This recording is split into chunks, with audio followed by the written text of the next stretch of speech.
बोले भगवान कैसे होगा?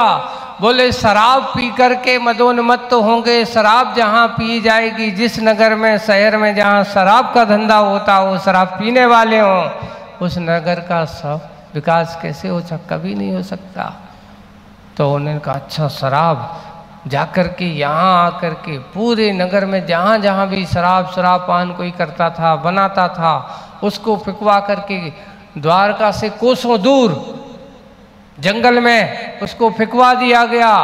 वो जाकर के तालाब के पानी में मिल जाती है। और शराब की एक विशेषता होती, जितनी जितनी सड़ेगी उतनी उतनी और मदशील होती है। जितनी पुरानी होगी उतनी नशीली होती है। ऐसी लोगों का ऐसा कहना है। ऐसा ये हुआ, वो सड़क के कारण से उस तालाब के पानी में मिल जाती है, वहाँ के गड्ढों में भर जाती है। कुछ यादवों के बच्चे जो द्वारका के ही थे, और यहाँ दीपान मुनि महाराज भी सोचते हैं कि मेरे निमित्त से द्वारका जलेगी, भाई मैं यहाँ से द्वारका से कुछ दूर चला जाता हूँ। वे भी अकेले जंगल में बैठ कर के ध्यान में लीन रहने वाले हैं। ऐसे महान तपस्वी मुनि महाराज हैं, तेज वृत्तिधारी मुनि महाराज हैं। ऐसे मुनि महाराज वे भी, मेरे निमित्त से ऐसा अनर्थ नहीं होना चाहिए, लेकिन जो निमित्त ऐसा बना वो ही हुआ।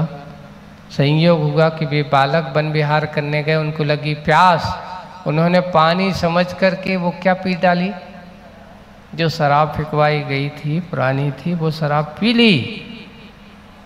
और पी लेने के बाद अब उनको जब मदोन्मत्त हुए, मदहोश हुए, उनको कुछ समझ में नहीं आया। और घूमते घूमते जहाँ दीपायन मुनि महाराज ध्यान में बैठे थे, उनको देख करके मन चला अपन, क्योंकि शराब के नशे में आदमी के मन में क्या क्या विचार आते हैं, कैसे कैसे विचार आते हैं, हित के अहित के, सब बुरे का काम करने के। उन लड़कों ने मुनि महाराज के ऊपर उपसर्ग करना चालू कर दिया, उनके ऊपर पत्थर बरसाना चालू कर दिया। महाराज सहन करते करते कहाँ के ये लोग हैं, और उनको क्रोध आ गया। तेजस रिद्धि से संपन्न थे, और तेजस रिद्धि के संपन्न के कारण तेजस शरीर, तेजस पुतला निकल गया क्रोध के कारण से। और उन्होंने कह दिया कि जहाँ के ये ऐसे बालक हैं, ऐसे उनको उस नगर में रहने के योग्य भी नहीं है, ऐसे उस नगर को ही तहस नहस कर दिया जाए क्रोध के आवेश में। क्योंकि जब गुस्सा आती है तो आदमी को ये होश रहता है कि मैं क्या बोल रहा हूँ, किससे बोल रहा हूँ, कैसा बोल रहा हूँ, कुछ भी पता नहीं रहता। क्रोध सबसे बड़ा महाविनाश का सबसे बड़ा विस्फोटक सामग्री अगर आदमी के पास है, तो जो दूसरों का भी विनाश करे और आपका भी विनाश करे, वो है आपका क्रोध, आपकी कसाय। और वही हुआ, दीपान ने अपने आप को नहीं संभाल पाए, क्रोध के आग वशीभूत हुए, और उन्होंने तत्काल वे लड़के तो मारे ही गए, साथ साथ उनके उस द्वारका को भी वह तेजस पुतला ने जा कर के जला करके राख कर दिया। किसके कारण से? एक शराब की नशे। एक शराब इतना अनर्थ कर सकती, तो बताओ जिस घर में शराब पीने वाले लोग हों उस घर में सुख शांति हो सकती है? आज ये हो रहा है, हमारे हाई स्टैंडर्ड क्लास के घरों में जीने वाले सब घरों में मधुशाला बनी हुई है।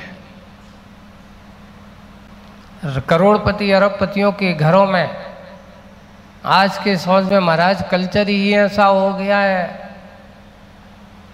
बंधु ये ध्यान रखना, कहीं पुराना पुण्य था जिसके परिणाम से आज तुम्हारे पास धन संपत्ति वैभव है, लेकिन अब उस धन वैभव का दुरुपयोग अगर तुम्हारे यहाँ इस प्रकार का मधुपान होता है, शराब का पान, शराबपान हो रहा है, तो अगला भाव अब तुम्हें ऐसा मिलने वाला नहीं है, ये निश्चित है।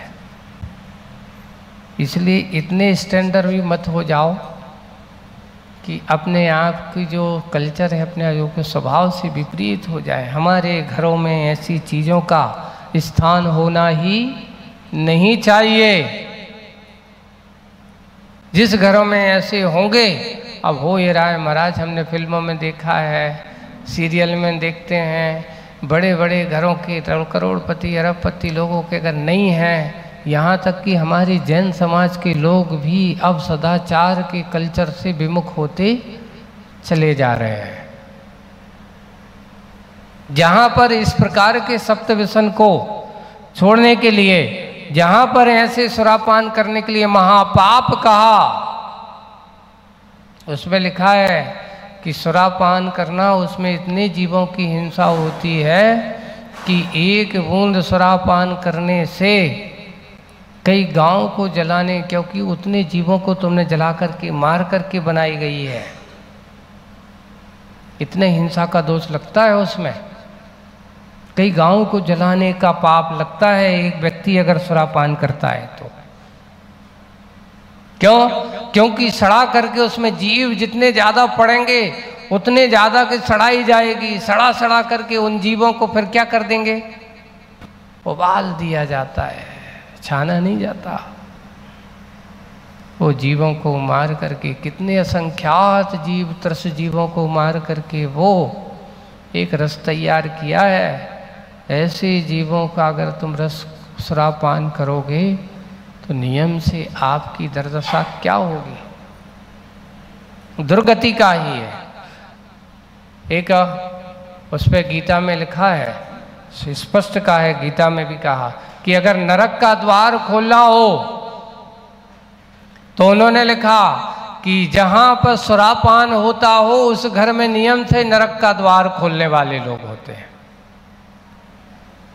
दुर्गति का द्वार खुलना हो तो सुरापान जहां जिसके यहाँ होता हो उसके यहाँ नियम से दुर्गति का द्वार खुलता है। इसलिए सदगति अगर आप चाहते हो तो सबसे पहले अपनी रसना इंद्री को कंट्रोल करो। एक रसना इंद्री के कारण से मात इसकी उसमें कहा मध्य मास मधु का त्याग। श्रावक के अपने यहाँ सामान्य से 8 मूल गुण कहे। 8 मूल गुण कौन से हैं? तो हमारे यहाँ बहुत सरल सीधे छोटे से 5 उदंबर फल का त्याग। 5 उदंबर फल जानते हो आप? पीपल आप कभी खाते नहीं हो, है ना।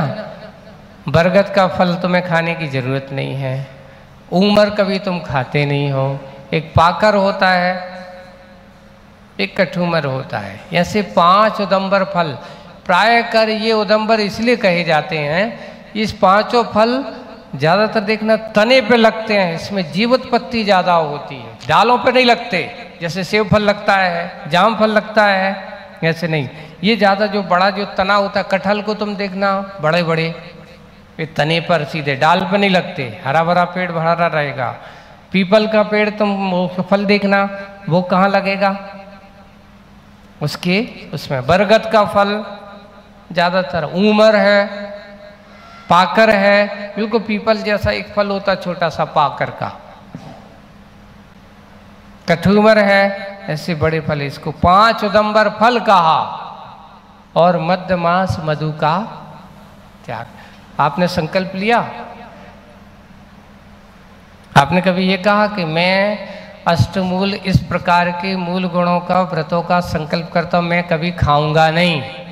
अगर आपने संकल्प नहीं किया है तो आप उस व्रतों के नियम के पालन करता नहीं है। इसलिए हमें संकल्प पूर्वक क्या करना चाहिए? जो हमने कभी खाए नहीं, खाना नहीं है, आप संकल्प करो कम से कम अष्टमूल गुणधारी श्रावक बन जाओगे।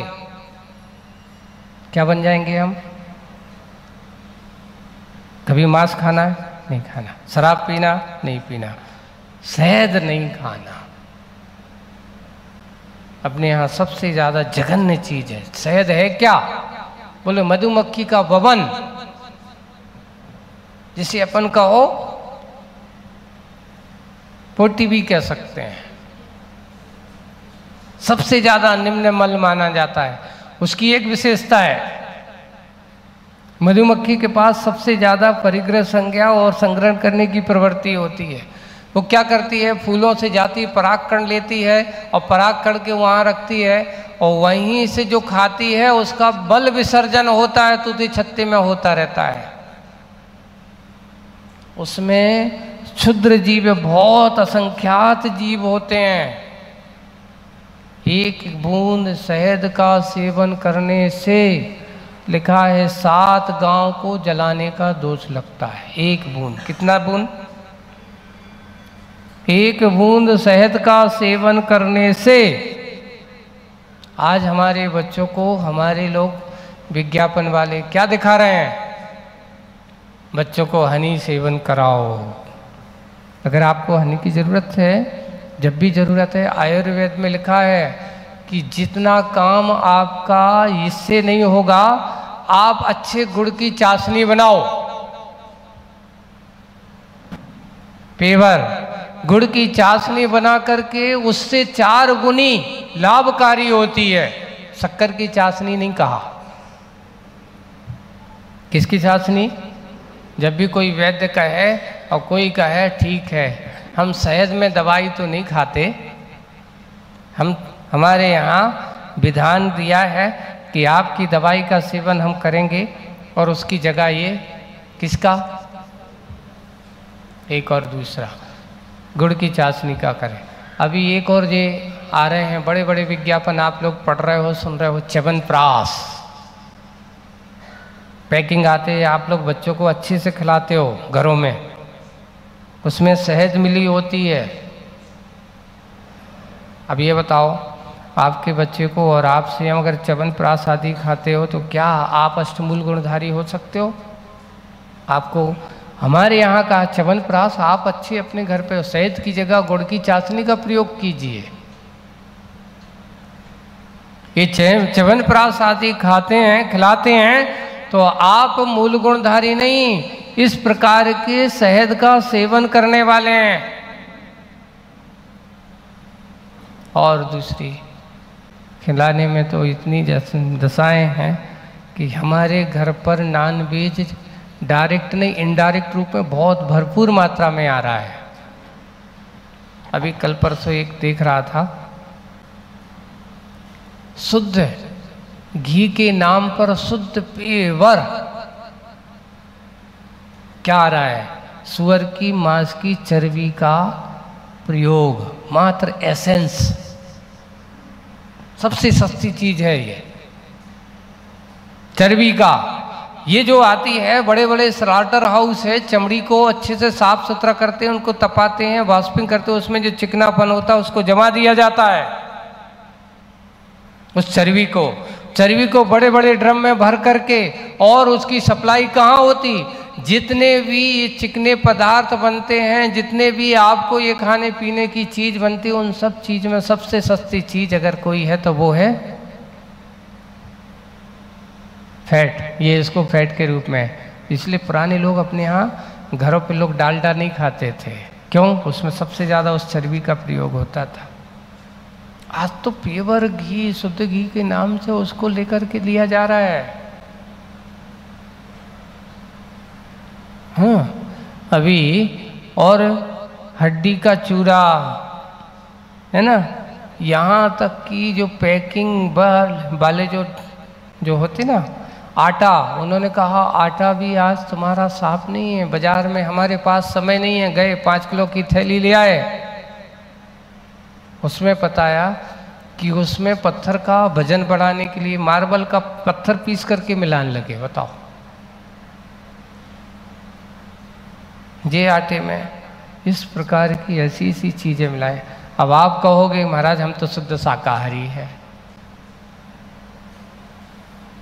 हमने बड़े अच्छे से कह दिया ये फलाने का घी बहुत सुंदर है। अरे एक सर्वे तो करो आप। मैंने एक दिन आप लोगों को बताया था तुलना करना कि आपको अगर कहीं 500 रुपये में शुद्ध घी 1 किलो दे रहा है 500-700 में, क्या वो सही मिल सकता है? जानबूझ करके तुम अकल के अंधे हो कि नहीं? यहाँ हम कह रहे हैं कि 70 रुपये लीटर दूध ले रहे हैं हम लगवा करके, और यहाँ वो कह रहा है कि मैं तुझे 700 रुपये में 1 किलो क्या दे रहा हूँ, जबकि 1 किलो घी बनाने के लिए कम से कम उस पर लिखा है ज़्यादा से ज़्यादा 1 लीटर घी में 60-70 ग्राम अगर घी निकल गया तो बहुत बड़ा बात है। अगर 1 किलो घी बनाने तो कितना दूध चाहिए पड़ेगा बताओ, कितना चाहिए पड़ेगा? मान लो 10 लीटर मान के चलो, ठीक है। 10 लीटर घी कितने का होगा? दूध कितने का होगा? 700 रुपये का। अगर आज लेने जाओगे तो 700 रुपये का दूध है। अभी मैन्युफैक्चरिंग की भी बात तो है नहीं, मजदूरी तो अभी है ही नहीं।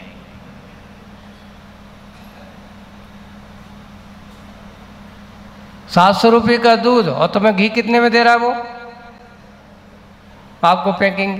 कोई तो 500 रुपया है, कोई कह रहा है ये बढ़िया है पतंजलि का, ये 700 रुपये, ये शुद्ध गाय का घी है। अरे बंधु सोचो, दिमाग से काम करो। तुम्हें बिल्कुल कैसे सामने बिल्कुल आंखों में धूल झोंक करके तुम्हारे लिए क्या दिया जा रहा है? विज्ञापन दिखा दिखा करके नकली चीज खिलाई जा रही है।